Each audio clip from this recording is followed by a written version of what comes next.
If you've ever put yourself out there to do something and started to feel like a fraud who doesn't really deserve to be where they are, then you've been experiencing what many refer to as imposter syndrome. I'm Tim Box, and in this video, I'm going to be explaining why we might experience imposter syndrome, what it means when we do, and what we can do to get rid of that feeling. Let's do it. So welcome back to my channel, or if this is your first time, I'm Tim Box. I'm a mind coach, and for the last 12 years or so, I've been working with people to help them overcome all sorts of emotional and psychological issues. And over the years, I've experienced my fair share of imposter syndrome. When I first started doing this work, I found myself constantly questioning if I was justified in offering to help others. Do I know enough? Was I skilled enough? And what about all those ways I felt I was falling short in my own life? As I got more experienced in my work and steadily upgraded and improved my own responses, that feeling started to diminish. But I don't think the propensity to question our worth each time we take the next career step or attempt to rise to the previously unexplored challenge ever really goes away completely. I remember when I stepped out to give my TED talk, I was experiencing some of that imposter syndrome, even though I'd been helping others overcome anxiety for years and I knew what I was talking about. Inevitably, as we place ourselves in the role of expert in any walk of life, it's very natural to question that title. However, there's a lot we can do to mitigate the effects of imposter syndrome, and much of it comes down to recognizing our worth and the value of our own individual, unique perspective. As human beings, we can be quite bad at that at times, but here are a few ideas that I've found have helped me recognize my worth and stop me feeling like an imposter. Before we go any further, do me a favor and hit that like button so that more people can hear this message and I can get that all-important confidence boost that helps keep me going.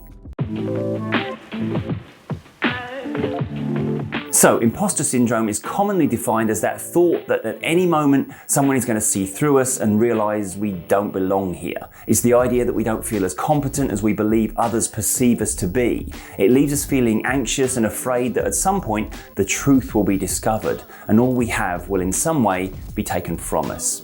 It's estimated that roughly 70% of people will at some point in their life experience imposter syndrome. And it's a very natural feeling when we take on a challenge like a new job or a new role within our job.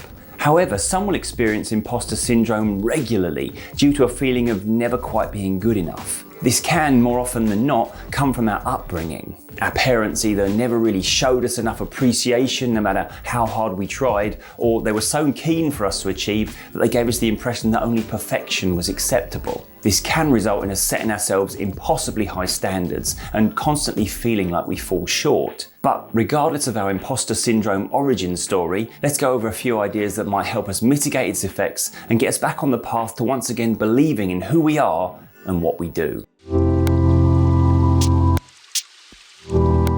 It doesn't matter who we are, there's a reason why none of us are immune to feelings of inadequacy when compared to others. That reason could be referred to as the highlight reel effect. Whilst it's often said that comparison is the thief of joy, the reason for this is that when we compare ourselves to others, we are viewing things from a naturally unfavourable perspective. When we look at others and their achievements, we only really see their highlights. We see the finished product, the best bits, the final cut. After all, we're all trying to point our best side to the camera and Instagram filter our life into something aspirational and desirable. We all like to look like we're doing well, and so we share the best bits and more often than not keep the worst bits to ourselves. However, when it comes to our own efforts, we can't hide from our own shortcomings and failures because we have a front row seat. We see all of our behind the scenes and outtake moments. We hear the thoughts that never really made sense, we see the aborted efforts that never went anywhere, and we feel the pain of every mistake. As a result of that, when we compare our outtakes to others' highlights, we don't measure up so well.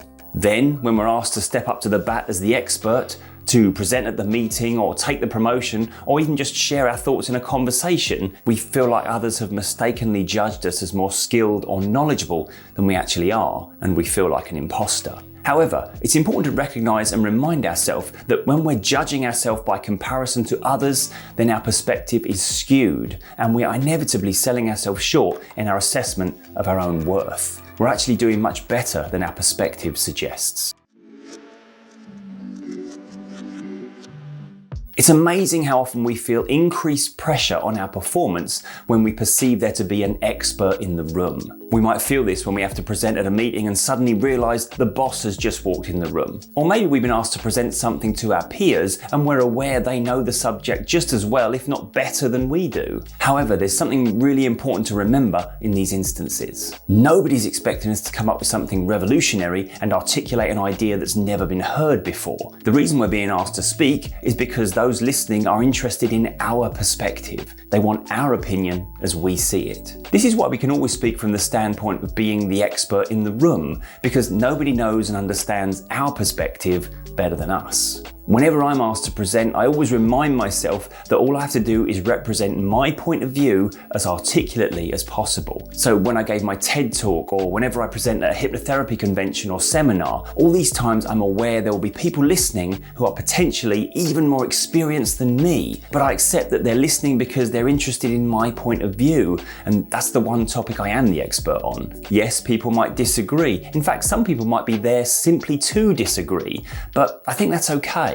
People will have differing opinions. That's why we share our ideas, to collectively find some truth and some value in each individual, unique perspective. So yes, we might not feel like the expert in the room when compared to some of the company we're in, but we're always the expert on our point of view, and that's why we've been asked to speak. On that particular subject, we can never be deemed an imposter.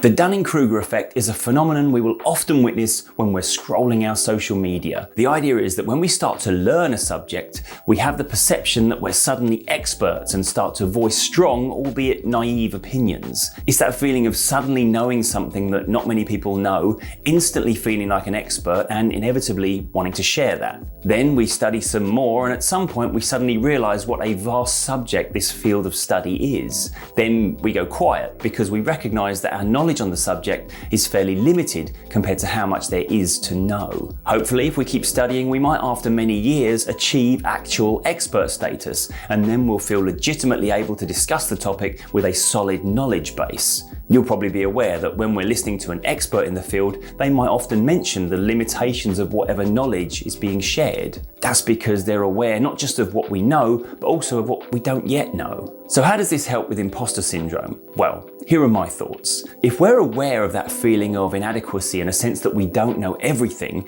then we can take solace in the fact that we're very probably way more advanced knowledge-wise than those people that think they do. So in a weird way, if we're having that feeling of being an imposter, that's very often what tells us that in fact we're not. Just the fact we can recognize our understanding and our level of expertise as inevitably limited suggests we've already done a deep enough dive into the subject to see the big picture.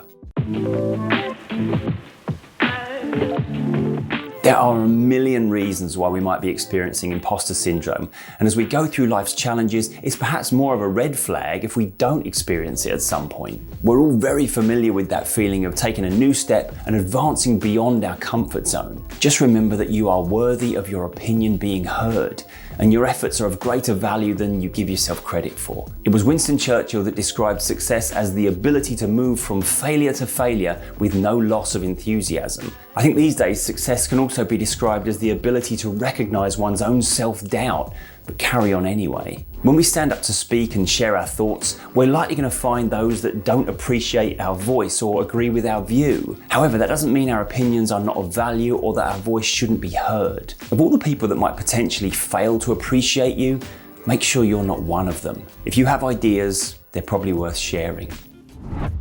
But what do you think? Have you experienced imposter syndrome in the past? What were the situations that caused it and how did you deal with it? Are you going through something like this now? Do the ideas in this video help? Let me know in the comments below. And if you have any questions, put them down there too, and I'll do my best to answer them. I really hope this video has been of value. Please hit that thumbs up button if you like what I do, and why not subscribe to the channel for weekly mind management tips and anxiety advice. Remember, I'm also now doing a weekly live Q&A every Friday at 6 p.m. London time, where you can ask me your anxiety-related questions, so please join me for that. Also, watch out for the members area coming soon, where I'll be adding video tutorials of my full system for change with extra insights and exclusive live streams. But that's it for now. I'm Tim Box, Mind Coach. Always remember to be kind to your mind, and I'll see you next time.